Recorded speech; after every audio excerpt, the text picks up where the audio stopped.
देखिए last class में हम लोग पढ़े थे श्रेणी क्रम संयोजन, है ना।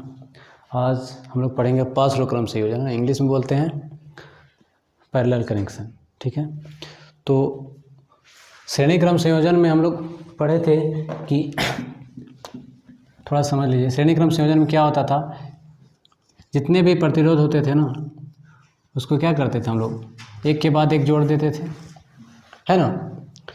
लेकिन पार्श्व क्रम में ऐसा नहीं जोड़ेंगे, है ना। पार्श्व क्रम में हम लोग क्या करेंगे, जितना भी प्रतिरोध होगा, ठीक है,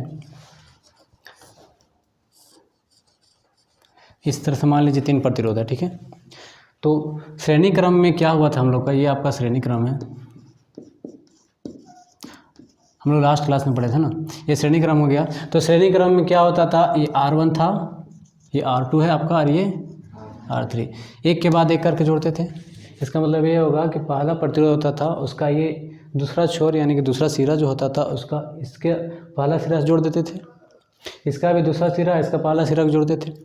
लेकिन इसमें देखिए ये सबका पहला सिरा है ना, मान लीजिए ये R1 है, ये R2 और ये क्या है R3, सबका इधर वाला पहला सिरा है, ठीक है। तो सभी पहला सिरा को एक साथ जोड़ दीजिए, ठीक है, और दूसरा सिरा को एक साथ ऐसे जोड़ देंगे हम लोग, ठीक है। तो ये आपका क्या कहलाएगा, पार्श्व क्रम संयोजन, यानी कि उसको बोलते हैं पैरेलल कनेक्शन बोलते हैं, ठीक है। तो हम लोग अच्छे से पढ़ते हैं इसको, है ना। हम लोग देखिए ये NCERT के बुक क्लास 10 में है ना दिया हुआ, तो इसको डिटेल में पढ़ेंगे और स्कूल एग्ज़ाम के लिए भी ज़रूरी है, ठीक है। देखिए पार्श्व क्रम संयोजन को हम लिखेंगे तो जब किसी भी परिपथ में, है ना, सभी प्रतिरोध के पहला छोर को एक साथ जोड़ेंगे तथा दूसरा छोर को एक साथ जोड़ देंगे, है ना, तो इस प्रकार के संयोजन को हम लोग क्या कहेंगे, पार्श्व क्रम संयोजन कहेंगे, ठीक है। तो देखिए बना रहे परिपथ,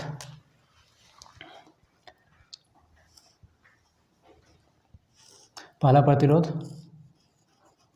दूसरा, इस तरह से हम लोग 3 प्रतिरोध ले लिए। इसका नाम देंगे R1, R2, R3, ठीक है।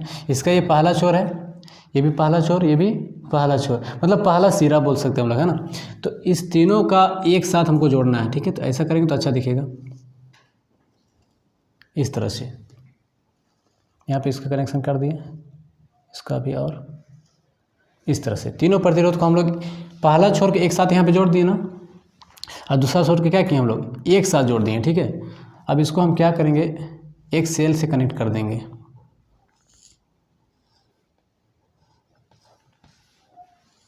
ठीक है। बीच में हम लोग एमीटर लगा सकते हैं, ठीक है।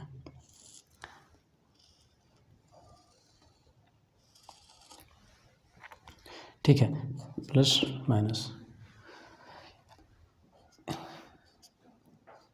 यहाँ तक तो हम लोग को करंट जा रहा था, आई है ना। लेकिन यहाँ तक आए जाने के बाद ये करंट यहाँ पे बढ़ जाता है, क्या हो जाएगा I1, क्या हो जाएगा I2, या क्या हो जाएगा I3, और वोल्टेज सबके लिए सेम होगा, वोल्टेज सेम होगा, पर करंट क्या हो जाएगा आपका, विभवांतर सबके लिए क्या है, सेम है, लेकिन आपका विद्युत धारा अलग अलग हो रहा है। R1 के लिए क्या हो रहा है I1, R2 के लिए क्या हो रहा है, R2 के लिए I2 हो गया, और R3 है यहाँ पे ना, R3 के लिए क्या हो जाएगा I3 हो जाएगा, ठीक है। तो हम लोग इसको पार्श्व क्रम संयोजन के को समतुल्य प्रतिरोध लिखने के लिए हम लोग डिटेल में पढ़ना पड़ेगा हमको, है ना। इसको हम बनाते हैं, देखिए लिखेंगे, माना कि 3 प्रतिरोध सिद्ध कर रहे हैं हम लोग, है ना, समतुल्य प्रतिरोध। माना कि 3 प्रतिरोध R1, R2 तथा R3 पार्श्व क्रम में जुड़े हुए हैं ना, पार्श्व क्रम में,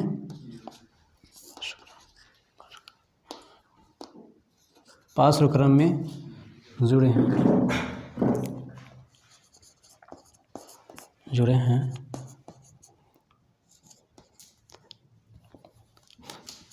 जब इसमें, है ना, जब इसमें एक सेल को जोड़ा जाता है, एक सेल को जोड़ा जाता है तो इसमें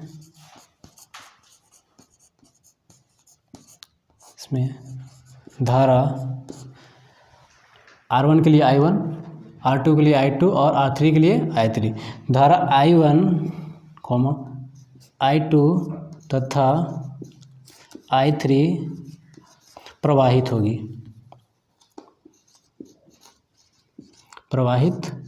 होगी। ठीक है, इनके बीच का विभवांतर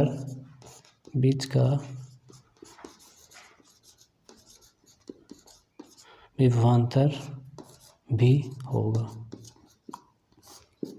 समझिए, माना कि 3 प्रतिरोध, हमें समतुल्य प्रतिरोध लिखना है ना।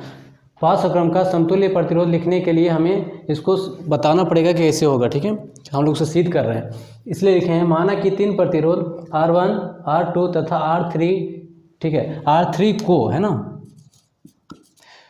पार्श्व क्रम में R3 पार्श्व क्रम में जुड़े हैं। ठीक है, ये तीनों क्या, R1, R2 तथा R3 क्या चीज़ में जुड़े हुए हैं, पार्श्व क्रम में, हम लोग मान लिए। ठीक है, जब इसमें एक सेल को जोड़ा जाता है, एक सेल जोड़ दिए, ठीक है, एक सेल को जोड़ा जाता है तो इसमें धारा I1, I2 तथा I3 प्रवाहित होगी। धारा देखिए, I1 प्रवाहित हो रहा है, यहाँ पे क्या प्रवाहित हो रही है, I2, और यहाँ पे क्या हो जा रहा है, I3। इनके बीच का विभवांतर क्या होगा, V होगा।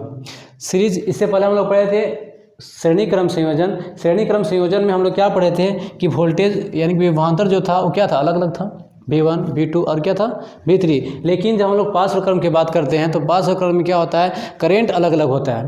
ठीक है, तो यहाँ पे जितना भी रेजिस्टेंस रहेगा ना, रेजिस्टेंस मतलब प्रतिरोध को रेजिस्टेंस भी कहते हैं। ठीक है, जितना भी प्रतिरोध होगा उसके लिए अलग अलग करंट होगा, मतलब धारा क्या होगा, अलग अलग। तो R1 के लिए I1 हो जाएगा, है ना, और R2 के लिए क्या हो जाएगा, I2, और R3 के लिए क्या होगा, I3।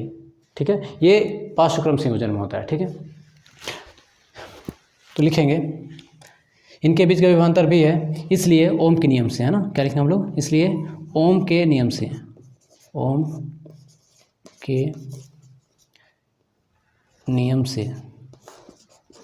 के नियम कहता है, हम लोग जानते हैं, इसमें लिखेंगे I = V/R, I = V/R।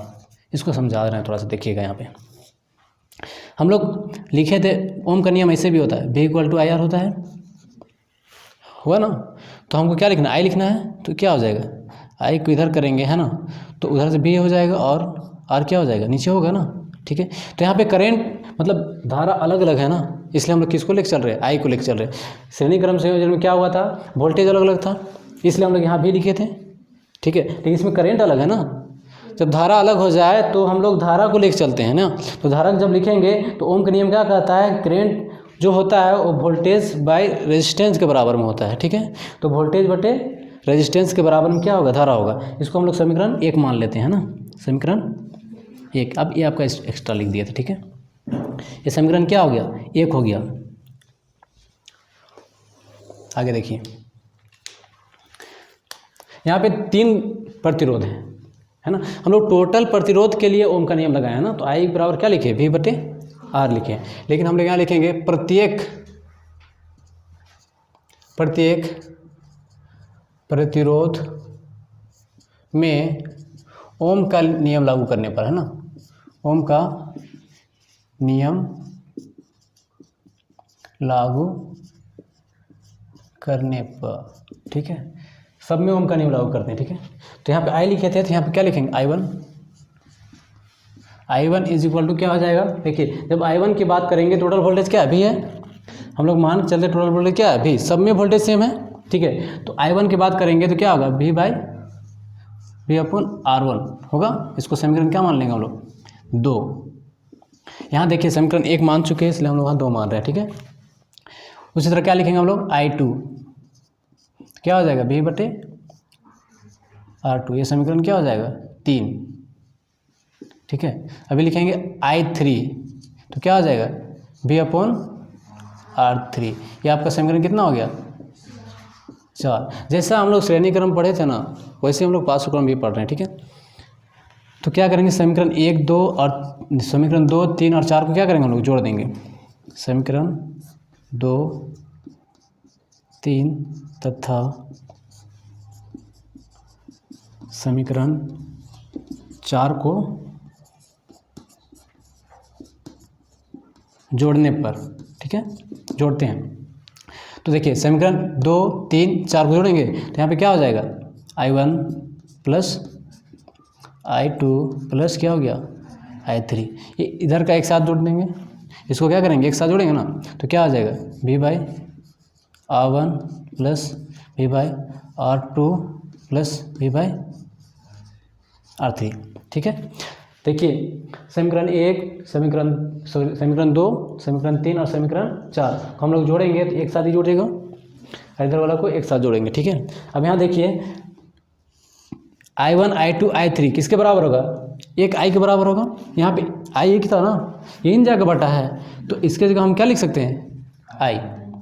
तो I इज इक्वल टू क्या हो जाएगा, तीनों में हम लोग का भी है कॉमन, यहाँ भी है, यहाँ भी है और यहाँ भी, तो भी को हम लोग क्या करेंगे, बाहर निकाल देंगे, तो क्या बचेगा अंदर, 1/R1 plus 1/R2 plus 1/R3, ठीक है यहाँ तक।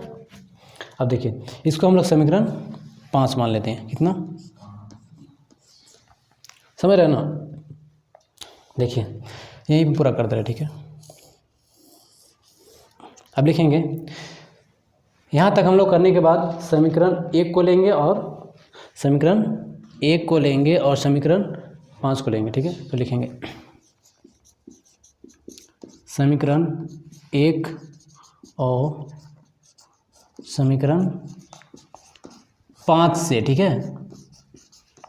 देखिए समीकरण 1 ये वाला है और समीकरण ये 5 है, इसमें भी आई है इस साइड लेफ्ट हैंड साइड और इधर भी आई है लेफ्ट हैंड साइड, ठीक है। तो आई तो चला गया, तो क्या लिखेंगे हम लोग, V/R1, ठीक है। तो इधर लिखेंगे हम लोग क्या, V/R लिखेंगे, क्या लिखेंगे, V/R। उसके बाद इसको पूरा उतार देंगे इधर, है ना, तो क्या हो जाएगा, V1/R1 1/R2 1/R3, ठीक है। ये और ये गया, कैसे जाएगा, देखिए ये इसके साथ गुणा में है, बराबर के वो साइड है ना, जब इधर ले आते हैं हम लोग तो क्या हो जाता है, बट्टा में चला आता है, यानी कि नीचे आ जाता है। गुणा में तो भागा में आएगा ना, तो जब यहाँ पे आ जाएगा इस तरह से तो कटेगा कि नहीं कटेगा, ठीक है। इसलिए हम लोग यहाँ पे काट सकते हैं इसे, है ना। तो ऊपर कुछ बचा क्या, नहीं, तो 1/R, यहाँ क्या बच गया, 1/R1 plus 1/R2 plus 1/R3। यही तो हमको समतुल्य प्रतिरोध लिखना था, है ना। ये आपका प्रूव्ड हो गया, ठीक है।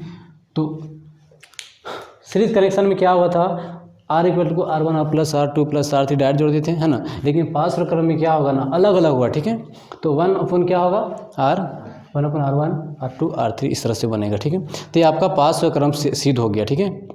तो फिर से एक बार हम समझा दे रहे हैं कि पार्श्व क्रम संयोजन क्या होता है, जब किसी भी परिपथ में, है ना, कोई भी एक परिपथ हो, परिपथ मतलब एक सर्किट पूरा हो ना, तो उसके जितना भी प्रतिरोध होगा, 1 हो 2, 1 से ज़्यादा जितना भी होगा, ठीक है। तो मान लीजिए यहाँ तो हम लोग 3 प्रतिरोध को लेकर चले, है ना, तो सभी प्रतिरोध के पहला छोर मतलब इसका पहला तरफ, है ना, और को एक साथ जोड़ दिए, यहाँ पे एक साथ जोड़े। उसी तरह जितने भी प्रतिरोध है उसका दूसरा छोर को हम क्या किए, एक साथ जोड़ दिए। तो इस प्रकार जोड़ेंगे तो उसी को हम लोग क्या समझते हैं कि ये पार्श्व क्रम संयोजन है। क्या है ये, पार्श्व क्रम संयोजन। हमें समतुल्य प्रतिरोध लिखना है, ठीक है। तो एग्जाम के लिए, बोर्ड एग्जाम के लिए ज़रूरी होता है ना, स्कूल एग्जाम के लिए, इसलिए हम लोग इसका देख लेते करके ना। तो जब हम लोग इसका समतुल्य प्रतिरोध निकालना पड़ेगा तो हमको साबित भी करना होगा, सिद्ध करना होगा ना। इसलिए हम लोग क्या लिखें, माना कि 3 प्रतिरोध जो है R1 R2 R3 को पार्श्व क्रम में जुड़े हैं, या हम जोड़े हैं, ठीक है। जब इसमें एक सेल को जोड़ा जाता है, इसमें एक सेल को जोड़ा जाता है तो इसमें धारा I1 I2 और I3 प्रवाहित होगी। देखिए I1 I2 I3 प्रवाहित होगी, ठीक है। इनके बीच का विभवांतर क्या होगा, V होगा। इसका वोल्टेज सिर्फ सबके लिए क्या होगा, सेम होगा। क्यों, देखिए जब यहाँ से हम लोग विभवांतर जाएगा तो अलग अलग में जा रहा है सबके लिए, तो चेंज हो रहा है क्या, नहीं। लेकिन हम लोग श्रेणी क्रम में पढ़े थे कि मान लीजिए कि यहाँ पे सर्किट रेजिस्टेंस था, एक यहाँ पे था, एक यहाँ पे था, वोल्टेज सेम जा रहा था, लेकिन आप बताइए पहले यहाँ पे यूज होगा, यहाँ यूज होने के बाद नहीं यहाँ जाएगा, तो बताओ इसके लिए अलग हुआ कि नहीं हुआ? मान लीजिए यहाँ ज़्यादा रहा हो गया था, यहाँ कम हो गया ना, यहाँ और भी कम हो सकता है, ठीक है। इसलिए इसमें विभवांतर अलग अलग हो गया था, किसमें? श्रेणी क्रम संयोजन में। लेकिन पास और क्रम में तो सब में यहाँ से जो वोल्टेज सब में एक साथ बढ़ रहा है ना, ठीक है, इसलिए इसमें जो विभवांतर होता है क्या होता है? सेम होता है। तो इसलिए लिखे हैं इनके बीच का विभवांतर भी होगा, ठीक है। इसलिए क्या लिखे हम लोग? ओम के नियम से। ओम के नियम क्या कहता है? I is equal to V/R। Ohm के नियम V इक्वल टू IR भी होता है ना, ही नहीं होता है? तो हम इसको V निकालना, हमको I निकालना है ना, तो जब I निकालेंगे तो R नीचे चला जाएगा कि नहीं जाएगा, ठीक है। तो इसलिए हम यहाँ पे लिखेंगे I is equal to V/R। I क्यों लिए? क्योंकि करंट अलग अलग है ना, इसलिए हम लोग I को लेकर चले। अब देखिए प्रत्येक प्रतिरोध में ओम का नियम अप्लाई करेंगे, इसमें है ना। तो जब I1 के लिए लेंगे तो V/R1 होगा, ठीक है। वोल्टेज तो सबके लिए है, विभवांतर क्या है? सेम, इसलिए भी लिख दिए सिर्फ, और रेजिस्टेंस R1 होगा। उसी तरह I2 जब लेंगे तो V/R2, I3 लेंगे तो V/R3 होगा, ठीक है। अब देखिए समीकरण 2 ये वाला है, समीकरण 3 और समीकरण 4 को क्या किया हम लोग? जोड़ दिए। तो जोड़ेंगे तो एक साथ ही जुटेगा ना, तो I1 + I2 + I3 किए। उसी तरह इधर देखिए V/R1 इसको जोड़ दिए, V/R2 और V/R, इसमें देखिए सब में कॉमन भी है ना। जब सब में कॉमन भी हो जाएगा तो हम इसको बाहर निकाल देंगे ना। जब बाहर निकाले तो क्या बचा? 1/R1 ये सब बचा ना। अब देखिए समीकरण क्या मान के चले हम लोग? 5। ये समीकरण 5 और समीकरण 1 को अब हम लोग देखेंगे, ठीक है। तो इसमें भी आई है लेफ्ट हैंड साइड, इधर भी आई है, ठीक है, दोनों सेम हो गया। तो हम लोग आई की जगह हम इसके जगह लिख सकते हैं ना, तो इसलिए आई की जगह हम क्या लिखे? V/R बराबर ये जो था आपका इसको लिख दिए। तो ये भी और ये भी क्या होगा? कट जाएगा। तो हम लोग को 1/V/R बचा, बराबर क्या हो गया? 1/R1 + 1/R2। यही आपका पार्श्व का समतुल्य प्रतिरोध है, ठीक है। यहाँ तक समझ गया ना? तो आप इसको नोट कर लीजिए या फिर स्क्रीनशॉट ले कर सकते हैं, ठीक। इसके लिए उसको हम पढ़ा रहे हैं, ठीक है। पहले इसको